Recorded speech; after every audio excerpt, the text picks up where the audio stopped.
Concentration of reactants ఇక్కడ depend అవుతుంది అన్న అంటే directly proportional inversely proportional. So general గా కాన్సంట్రేషన్ యొక్క రియాక్టెంట్స్ యొక్క కాన్సంట్రేషన్ కానీ పెంచితే రేట్ ఆఫ్ ది రియాక్షన్ కూడా పెరుగుతుంది. ఓకేనా? అంటే దేని బేస్ చేసుకొని చెప్తున్నాం అంటే law of mass action based on law of mass action. ఈ లా ఆఫ్ మాస్ యాక్షన్ అనేది మీరు ఫస్ట్ ఇయర్ లో కెమికల్ ఈక్విలిబ్రియం లో చదివే ఉంటారు. సో గుర్తించుకోండి, what is the law of mass action అక్కడంతా చదువుకుంటారు కదా. రేట్ ఆఫ్ ది రియాక్షన్ అనేది rate of the reaction is directly proportional to the concentration of reactant at any instant time. ఓకేనా? So rate of the reaction తీసుకుంటే అది ఇచ్చిన reactants యొక్క concentration మీద డిపెండ్ అవుతుంది. ఓకేనా? At any instant of time. దీన్నే లా ఆఫ్ మాస్ యాక్షన్ అంటాం. సో ఇది ఆల్రెడీ మీకు కెమికల్ ఈక్విలిబ్రియం లో వచ్చింది. సో ఇక్కడ అదే సెంటెన్స్ ఇక్కడ రాస్తాను.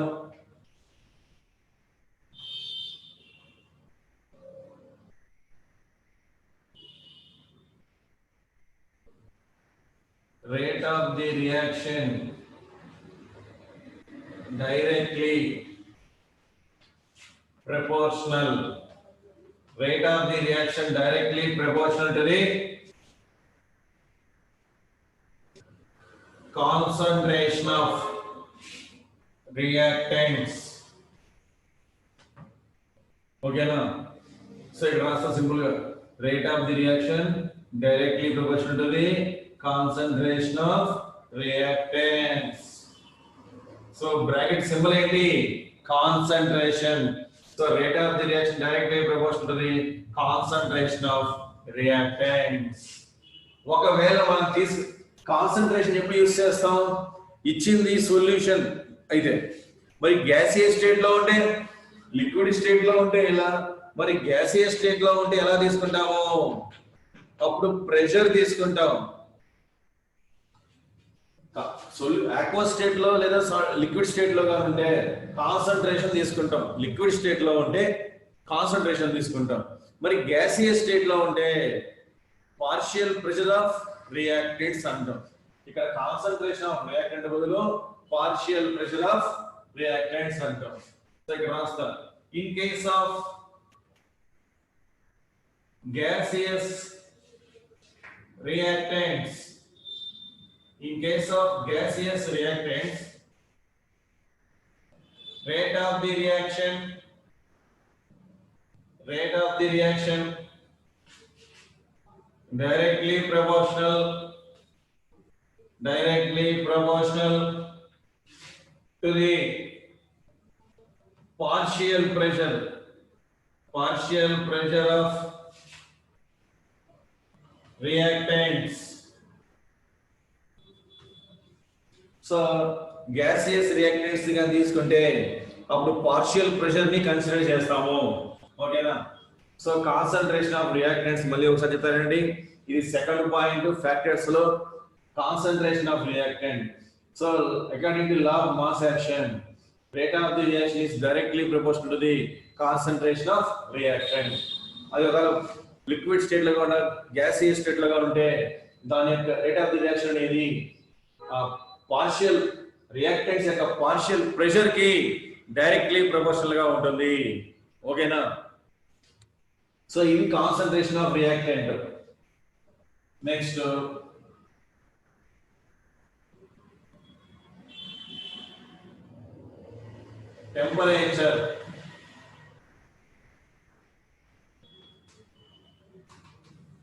టెంపరేచర్. సో జనరల్ గా టెంపరేచర్ ఎలా వస్తుంది? మనం ఒక ప్రాసెస్ ని హీట్ చేయడం ద్వారా. సో సపోజ్ ఒక రియాక్షన్ ఒక వెసల్ లో జరుగుతుంది. సో రౌండ్ బాటమ్ ఫ్లాస్క్ లో రన్నింగ్ లో ఉంది. దాన్ని మనం హీట్ చేసాము. హీట్ చేసినప్పుడు ఏమవుద్ది? ఆ హీట్ చేసినప్పుడు సమ్ అమౌంట్ ఆఫ్ ఎనర్జీ అనేది వస్తుంది దానికి. సో దాంట్లో ఉండే ఆటమ్స్ కానీ మాలిక్యూల్స్ కానీ పార్టికల్స్ అనేవి ఆ హీట్ ని అబ్జర్వ్ చేసుకుంటాయి. హీట్ ని అబ్జర్వ్ చేసుకున్నప్పుడు ఏమవుతుంది? Some amount of energy observe చేసుకుంటే ఏమవుతాయి? పార్టికల్స్ చాలా ఫాస్ట్ గా మూవ్ అవుతాయి. ఫాస్ట్ గా మూవ్ అవడం అంటే దానికి ఏమొచ్చింది, కైనెటిక్ ఎనర్జీ వచ్చింది. సో ఇప్పుడు రియాక్షన్ ఫాస్ట్ గా మూవ్ అంటే స్పీడ్, కైనెటిక్ ఎనర్జీ వచ్చింది అంటే రేట్ ఆఫ్ ది రియాక్షన్ పెరిగినట్టే కదా. సో మనం ఒక రియాక్షన్ ప్రాసెస్ ని హీట్ చేయడం ద్వారా molecules some amount of energy provide చేసినట్టు. ప్రొవైడ్ చేయడం అంటే దానికి కైనెటిక్ ఎనర్జీ మారిపోయింది అంటే పెరిగింది. ఎప్పుడైతే టెంపరేచర్ పెంచుతామో కైనెటిక్ ఎనర్జీ కూడా పెరుగుతుంది. ఆ పార్టికల్స్ కంటే కైనెటిక్ ఎనర్జీ పెరుగుతుంది. అప్పుడు పార్టికల్స్ ఫాస్ట్ గా మూవ్ అవుతాయి, కొలిజన్స్ బాగా జరుగుతాయి, రియాక్షన్ చాలా స్పీడ్ గా జరుగుతుంది. అంటే హీట్ చేయడం ద్వారా అంటే టెంపరేచర్ ఇవ్వడం ద్వారా రియాక్షన్ చాలా స్పీడ్ అప్ అవుతుందా లేదా. సో ఎన్నిసార్లు ఎక్కువ అవ్వచ్చు, డబుల్ అవుతుందా ట్రిపుల్ అవుతుందా. జనరల్ గా ఎవ్రీ 10 degrees టెంపరేచర్ రైజ్ చేస్తే రేట్ ఆఫ్ ది రియాక్షన్ అనేది అది 10 times పెరగడానికి పాసిబిలిటీ ఉంది. ఓకేనా, కొన్నిసార్లు 3 times పెరుగుతుంది, కొన్నిసార్లు 2 times పెరుగుతుంది. జనరల్ గా అయితే 2 times పెరుగుతుంది. ఓకేనా, అంటే ఇప్పుడు టెంపరేచర్ ఇవ్వడం ద్వారా మనకి ఏమొస్తుంది, సబ్స్టెన్స్ మనం ఎనర్జీ ఇచ్చినట్టే కదా. So rate of the reaction అనేది, సో ఇక్కడ ఏం రాస్తామంటే rate of the reaction increases with temperature. అంటే టెంపరేచర్ పెంచితే rate of the reaction increase అవుతుందా లేదా. సో ఇంక్రీజ్ అవుతుంది. ఎంత ఇంక్రీజ్ అవుతుంది అనేది ఎలా తెలుసుకుంటాము అంటే దానికి అర్హీనియస్ అనే సైంటిస్ట్ ఏం చేశాడంటే ఒక ఈక్వేషన్ ఫామ్ లో ఇచ్చాడు. దాన్నే అర్హీనియస్ ఈక్వేషన్ అంటాం. సో ఇక్కడ టెంపరేచర్ డిపెండెన్స్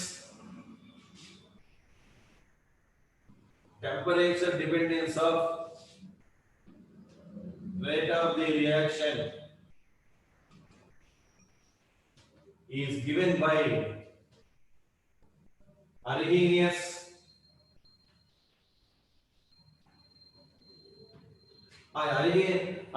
కనుక్కున్నాడు కాబట్టి సో దాని అర్హీనియస్ ఈక్వేషన్ అంటాం.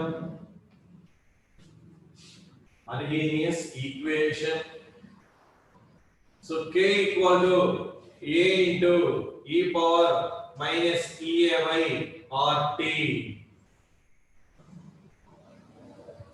K equal to capital A into e power minus EAY RT. ఇక్కడ T అంటే టెంపరేచర్, R అంటే universal gas constant, EA activation energy. Reaction proceed అవ్వాలంటే కావాల్సిన మినిమం ఎనర్జీని యాక్టివేషన్ ఎనర్జీ అంటాం. సో ఇక్కడ K అంటే రేట్ కాన్స్టెంట్, A అంటే Arrhenius factor. K equal to rate constant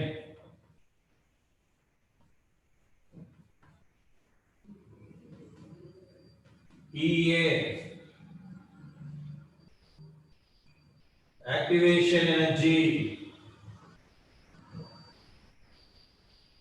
so ఇక్కడ నోట్ చేసుకోండి ఆ టర్మ్స్ కూడా, వాల్యూస్ మీకు తెలుసు. T అంటే టెంపరేచర్, ఓకేనా. మరి A అంటే ఏంటి, అర్హీనియస్ ఫ్యాక్టర్. అర్హీనియస్ ఫ్యాక్టర్ అనొచ్చు లేదా ఫ్రీక్వెన్సీ ఫ్యాక్టర్ అనొచ్చు లేదా ప్రీ ఎక్స్పోనెన్షియల్ ఫ్యాక్టర్. అంటే దీనికి 3 పేర్లు ఉన్నాయి. అర్హీనియస్ ఫ్యాక్టర్ లేదా అర్హీనియస్ ఫ్యాక్టర్ అనొచ్చు లేదా ఫ్రీక్వెన్సీ ఫ్యాక్టర్ లేదా ప్రీ ఎక్స్పోనెన్షియల్ ఫ్యాక్టర్. మరి దీనివల్ల అసలు ఏంది అసలు ఇది. సో దీంతో మనం ఏం తెలుసుకుంటామంటే ఈ ప్రీ ఎక్స్పోనెన్షియల్ ఫ్యాక్టర్ లేదా ఫ్రీక్వెన్సీ ఫ్యాక్టర్ లేదా అర్హీనియస్ ఫ్యాక్టర్ ఏం తెలుసుకుంటామంటే, సపోజ్ ఒక రియాక్షన్ లో రియాక్టెంట్స్ అనేవి ప్రోడక్ట్ గా మారుతున్నాయి. ఒక రియాక్టెంట్ అనేది ప్రోడక్ట్ గా మారేటప్పుడు రియాక్టెంట్స్ లో ఉండే ఆటమ్స్ కి మధ్య కొలిషన్స్ జరుగుతాయి. ఎన్ని కొలిషన్స్ జరిగాయి per second per unit area. ఒక యూనిట్ ఏరియా తీసుకుంటే దానిలో పర్ సెకండ్ లో ఎన్ని కొలిషన్స్ జరిగాయి, ది నెంబర్ ఆఫ్ కొలిషన్స్. మామూలుగా frequency డెఫినేషనే Number of collisions per unit area in a second is known as frequency factor. So capital A అంటే ఏంది? Number of collisions per unit area in a second. ఒక second లో ఒక unit ఏరియాలో ఎన్ని collisions జరిగాయి? Collisions అంటే పదాన్ని బట్టి గుర్తుకోవడం. So number of collisions occurs per second in a unit area is known as Arrhenius factor. T అంటే టెంపరేచర్, ఆర్ అంటే యూనివర్సల్ గ్యాస్ కాన్స్టెంట్, ఈ అంటే యాక్యుయేషన్ ఎనర్జీ, కే అంటే రేట్ కాన్స్టెంట్. ఇప్పుడు దీన్ని మనం లాగ్స్ లో కన్వర్ట్ చేయొచ్చు.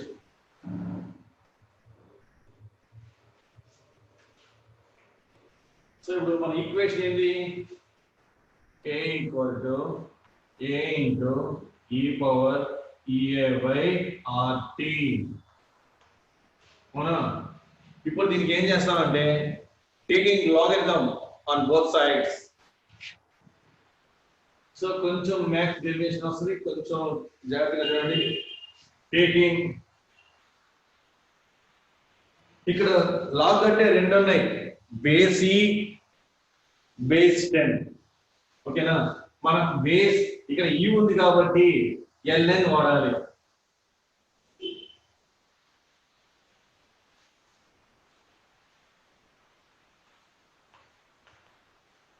అంటే టూ సైడ్స్ లాగరిథం తీసుకోవాలి.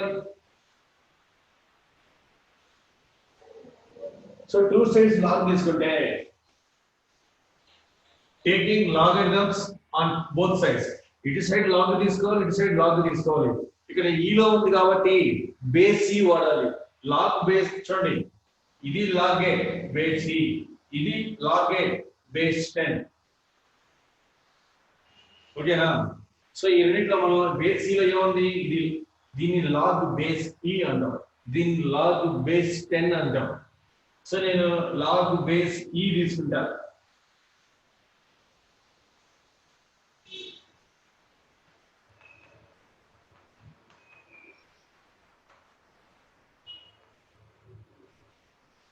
ఇక్కడ చూడండి, log A into B, log A into B formula log A plus log B, log A plus log B. B అంటే ఇక్కడ A power minus A by RT.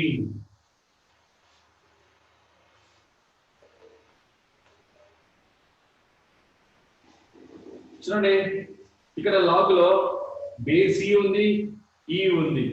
ఇక్కడ power లో ఉండేదాన్ని మనం ముందుకు రాసుకోవచ్చు.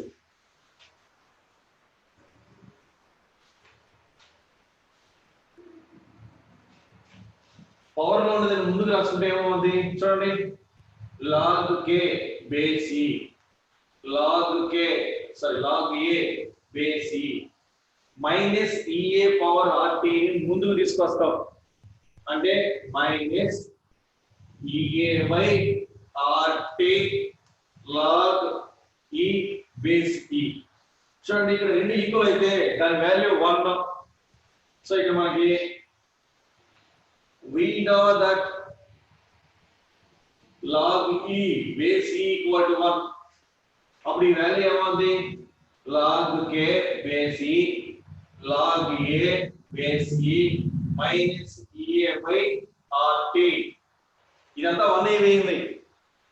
log e base e అనేది 1 అవుతుంది కాబట్టి ఇక్కడ 1 పెట్టుకున్నాము. ఓకేనా? ఇప్పుడు నేను log e ని log 10 లోకి మారుస్తా. ఈలో ఉంటే సాల్వ్ చేయడం కష్టం ప్రాబ్లమ్స్. సో ప్రాబ్లమ్ సాల్వ్ చేసేటప్పుడు మనకి లాగ్ బేస్ 10 లో ఉండాలి. సో ఇప్పుడు we know that log base e ని log base 10 లో మార్చాలంటే కన్వర్షన్ ఏంటంటే 2.303 తో మల్టిప్లై చేయాలి. log base e equal to 2.303 log base 10. అంటే నేను log e ని బేస్ 10 లోకి మార్చాలంటే దేంతో మల్టిప్లై చేయాలి? 2.303 తో. సో చూడండి,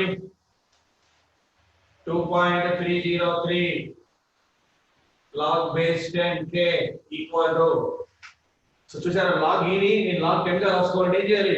2.30 తో మల్టిప్లై చేయాలి. అన్నిటిలో అంతే. So 2.303 log base 10 a minus a by rt. చూడండి ఇక్కడ log e ని log 10 లోకి మార్చాలంటే 2.303 గా మల్టిప్లై చేశా. సో ఈ minus e by rt as గా రాశా. ఇప్పుడు మొత్తం ఈక్వేషన్ ని 2.303 తో డివైడ్ చేస్తా. దీన్ని డివైడ్ చేస్తే ఏమవుతుంది? log k base 10 equal to దీన్ని డివైడ్ చేస్తే ఈ వాల్యూ పోతుంది కదా. So log a base 10 minus అక్కడ ea by rta ఉంది, a by rt ఉంది. మనం 2.303 తో డివైడ్ చేస్తున్నాం కదా అదే సైడ్స్. ఇక్కడ డివైడ్ చేశా క్యాన్సిల్ అయిపోద్ది, ఇక్కడ డివైడ్ చేశా క్యాన్సిల్ అయిపోద్ది, అందుకే ఇక్కడ లేదు. ఇక్కడ అసలు ఆ వాల్యూ లేదు కదా. ఏ బై ఆర్టీలో అసలు ఆ వాల్యూ లేదు కాబట్టి డివైడ్ చేశాను, అలాగే ఉంటుంది. ఓకేనా? సో ఇది ఫైనల్ ఈక్వేషన్ మనకి log k equal to minus A by 2.303 rt plus log a 10. So ఇక్కడ బేస్ 10 చూపించాల్సిన అవసరం లేదు. సారీ మనం ఎల్ఓజీలోకి మార్చాం కదా, ఎల్ఓజీలోకి మార్చాము, ఎల్ఓజీ అని రాయాలి ఇక్కడ. ఓకేనా? మనం ఇక్కడ చిన్న మిస్టేక్ చేసాము. 2.30 తో మల్టిప్లై చేసినట్టు ఎల్ఓజీలోకి వచ్చినట్టు కదా బేస్ 10 ఎల్ఓజీ అని రాయాలి ఇందాక. చూడండి log base 10 ఇక్కడ కూడా. సో log ఓకేనా, బేస్ 10 చూపించాల్సిన అవసరం లేదు. ఓకేనా? log k equal to log a minus e by 2.303 rt. ఇది ఫైనల్ ఫార్ములా. ఈ ఫార్ములా గుర్తుపెట్టుకోవాలి. ఈ ఫార్ములా మీద ప్రాబ్లమ్స్ కూడా వస్తాయి మనకి. సో ఇక్కడ నోట్ చేసుకోండి, దీనికి సంబంధించి ఒక గ్రాఫ్లు కూడా ఉన్నాయి. సో మళ్ళీ చెప్తాను ఏంటి, k equal to a into e power minus e by rt. దీన్ని లాగరిథం తీసుకుంటా, లాగ్ లో బేస్ c తీసుకుంటా, log base c k equal to log base c a into e power minus e by rt. ఇది log a into b model. log a into b model ఏంటంటే log a plus log b, log a plus log b. So power ఉండేది ముందుకు రాసుకోవచ్చు. So minus e by rt ముందుకు రాసుకుంటా. సో log base e, log e base e value 1. సో 1 substitute చేసుకుంటే minus e by rt. సో దీన్ని యాజ్ గా రాసుకుంటాం. సో బేస్ e ని బేస్ 10 లోకి మార్చాలంటే 2.303 తో మల్టిప్లై చేయాలి. సో ఇక్కడ మల్టిప్లై చేసుకున్నా, ఇక్కడ కూడా మల్టిప్లై చేసుకున్నా, ఇక్కడ అసలు ఏం లేదు కదా యాజ్ గా అలాగే రాసుకుంటా. ఇప్పుడు మొత్తాన్ని 2.303 తో డివైడ్ చేశాను. సో డివైడ్ చేస్తే ఈ వాల్యూ పోద్ది, ఈ వాల్యూ పోద్ది, ఇక్కడ డివైడ్ చేయాలి. సో ఫైనల్ గా log k equal to log a minus e by 2.303 rt. ఇది ఫైనల్ ఈక్వేషన్ లాగ్ లో.